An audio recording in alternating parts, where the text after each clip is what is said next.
And you can be anonymous in the use of money when you use cash. Now, if you choose to use a credit card or a checkbook or many other instruments that are available to people, that's fine, as long as you have that choice to still be anonymous. And they're closing in on that.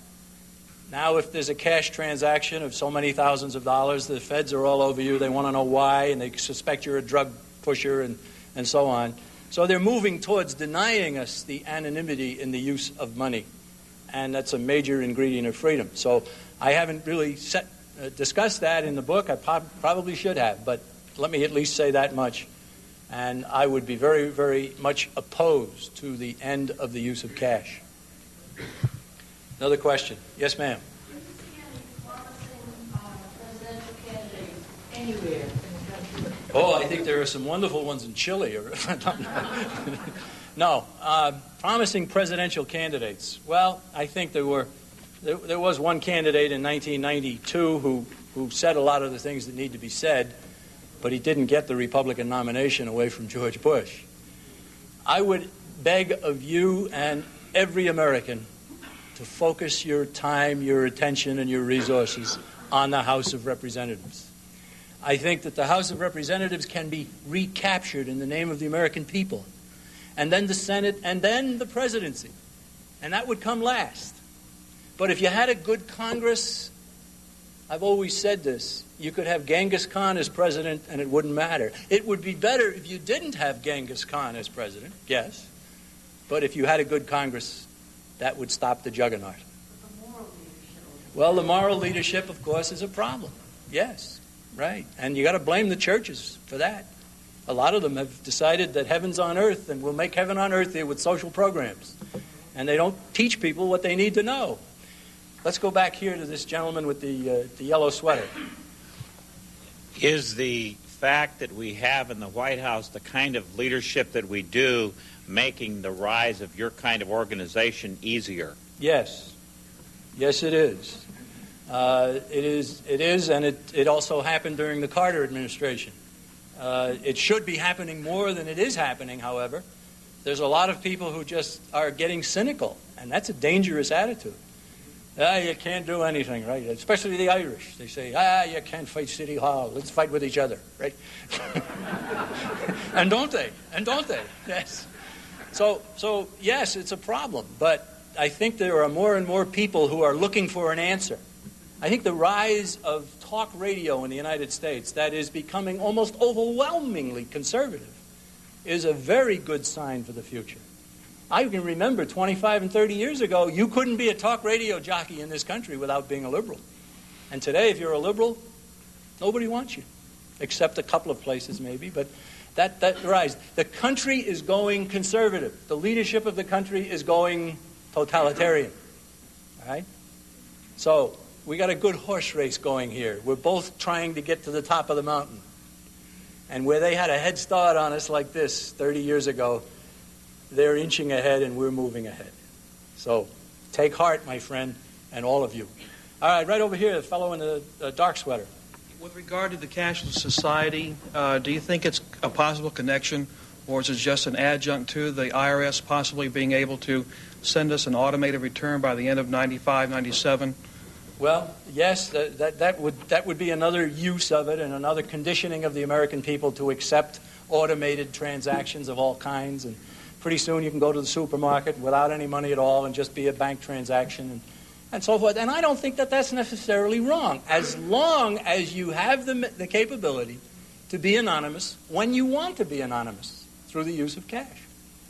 And, if I said right now today that we have to stop all checkbook transactions, we have to stop all ATMs and all electronic transfers of money, that'd be crazy. I don't think we should do that.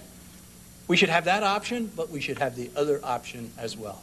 And that's what we want to maintain. All right, gentlemen here, you've asked the question, so I got to get to others, right? Somebody, yes, here's a lady in the back row. What about those people who say, what's wrong with one world monetary system and what's wrong with one world socialism? Would that be so bad? Wouldn't we have peace? And I think there are plenty more people who don't say that. Work on them. I just want to know what you say. Well, we have to look forward to. I've had people come to me and say, we've got to have a one world system. We've got to have the United Nations. more powerful than anybody to keep war from happening.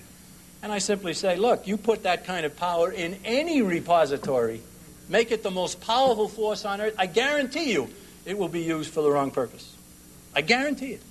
I think we have to look forward to, if this truly does happen, if we get one world government, what can the American people look forward to? Well, I think you can look forward to the same kind of endurance that the people in the Soviet Union looked forward to for so many years. Do I think that Americans would do that to other Americans? Yes, indeed.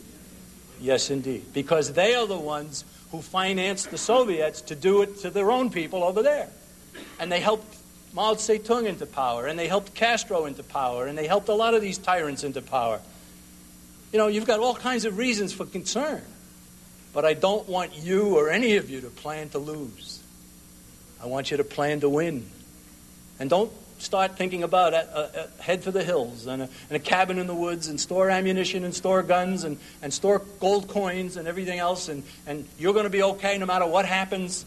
Let me tell you that if you start spending those gold coins, your neighbors will tear you to shreds.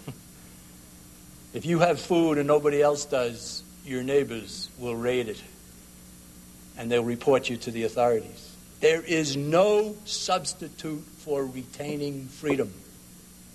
And that's what we should plan to do. Don't plan to lose. Gentleman in the jacket here. I'm from Massachusetts, but I now live in Maryland in the 8th Congressional District. I'm one of those people that's almost 66. I'm semi-retired. I have a pension, Social Security, and checking accounts. I read Bankruptcy 1995 by Harry Figge, and he says, in 1995, the interest on the debt will be $619 billion, more than we take in through revenue. I see my paper security going up in smoke in 2 years. Larry Burkett, author of The Coming Economic Earthquake, says we have 3 years to turn it around, and then that's it. What's the answer? Well, the answer is trim. I don't know of any other answer. If there were some other alternatives, I'd give you A, B, C, and D. I don't know any other way to solve this problem. And yet it's a very simple solution. That doesn't mean it's easy, but it's simple. It's simply understood. It's simply carried out. All we need is more people to do it. Now, I've got a section in my book showing you the fallacy of Harry Figge's book. I've got a section in here that even points the finger at a fellow named Limbaugh.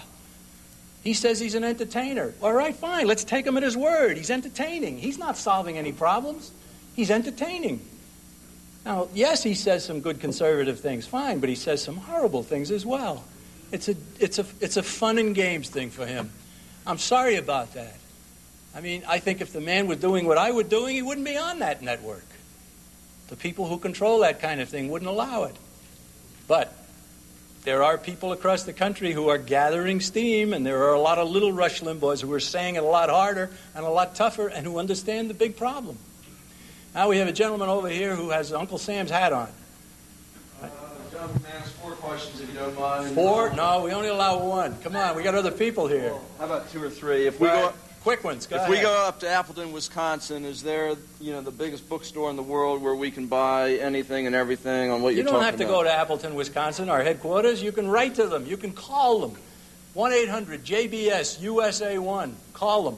You've been on C-SPAN, you've been on Larry King. I mean, is there any reason why you haven't been on Nightline or McNeil Lehrer or Brinkley or 60 Minutes or some other... Yes, they're very good reasons. Yes. You don't have any... Have we made ourselves available to those people? Yes. Have they called? I'm still waiting. I've got call waiting. Okay, what about Skull and Bones, Bush, Bohr, and Buckley? That's all part of it. I've mentioned 4 organizations. There are others. There's the Skull and Bones Society at Yale. There's this, there's that. All kinds of entrees into the conspiracy. I didn't mention them all, but I mentioned some. And just briefly, what do you know about David J. Smith, Jack Van Impe, Hal Lindsey, or Tex Mars? Do you know anything about them? Yes. And do you Some I agree like or and some I disagree or don't. what? Fellow in front of you there, you have a question. Yes. Yes, sir. I'd like to ask you a question about FEMA. Executive orders that were passed by Nixon, 10995 through 11005, back during his presidency, they were basically the takeover of our country. Well, they were an outline to take over the country in the event of a national emergency.